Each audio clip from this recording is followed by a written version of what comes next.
심은 대로 거두는 축복의 비결 7째는 하나님께서 기뻐하시는 곳에 심어야 한다는 것입니다. 주식 투자를 해도 이윤을 남기려면 수익성이 좋은 종목에 투자를 해야 합니다. 부실한 종목에 투자했다가 원금조차 보존하기 어렵지요. 자, 영적으로 여러분이 씨를 심을 때도 하나님께서 기뻐하시지 않은 곳에 심으면 축복을 받을 수가 없습니다. 예를 들어 여러분이 구제를 할 때도 하나님의 뜻에 맞게 해야 합니다. 잠언 19장 17절에 가난한 자를 불쌍히 여기는 것은 여호와께 꾸이는 것이니 그 선행을 갚아주시리라 하셨죠. 저 선한 행동들은 하나님이 기뻐하십니다. 그래서 반드시 갚아주십니다.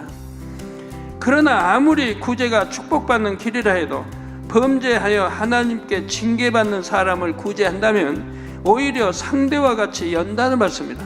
계속 범죄하는데도 도와준다면 그가 계속 하나님께 불순종하도록 돕는 것과 마찬가지이기 때문입니다. 구약 성경 요나서를 보아도 알 수 있지요.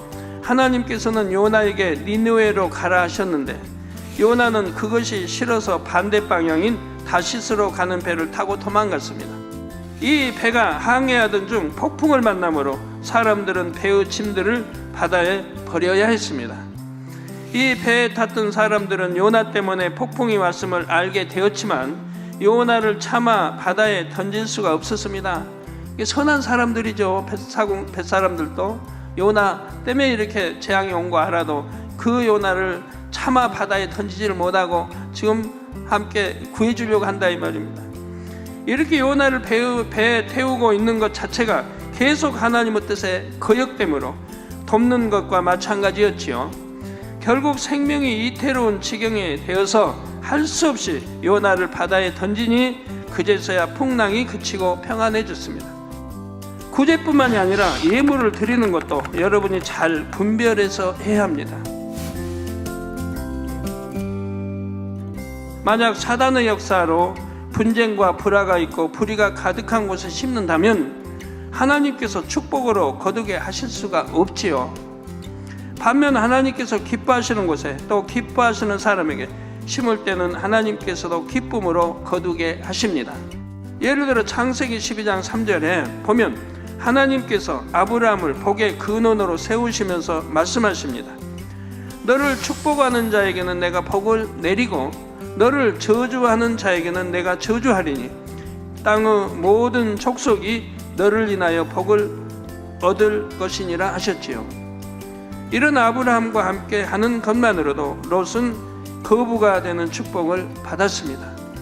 또 아브라함이 롯을 마음에 품었기에 하나님께서는 소돔의 멸망 중에 롯뿐만 아니라 그 가족까지 구원해 내셨지요. 살아나는 아브라함의 마음에 품은 사람을 하나님도 기억해 주셨던 것입니다. 이렇게 하나님께 사랑받는 사람들로 인해 그와 연관된 사람들이 축복받는 장면이 성경에는 자주 나옵니다. 더구나 아브라함처럼 축복권과 저주권이 있는 하나님의 사람들은 그들이 주관을 받아 축복을 빌어줄 때 상대에게 그 축복이 그대로 임하죠. 그런데 이럴 때도 그냥 축복을 빌어주는 것이 아니라 상대가 축복받을 그릇을 준비하게 하는 것을 봅니다. 예를 들어 이삭은 장자인 에서에게 장자의 축복을 빌어주려고 할 때도 먼저 별미를 만들어 가져오라고 하지요. 이삭은 육의 아버지로서 아들에게 축복하는 것이 아니라 하나님의 사람으로서 영적인 법칙을 따라 축복하고자 했던 것입니다. 또 열왕기하 4장에 보면 선지자 엘리사를 섬긴 수네무 귀부인이 나옵니다. 이 여인은 아무 대가를 바라지 않고 엘리사를 극진히 섬겼기에 구하지 않았는데도 큰 축복을 받았지요. 나이 많아 늙도록 아들이 없었는데 아들을 얻게 되었던 것입니다.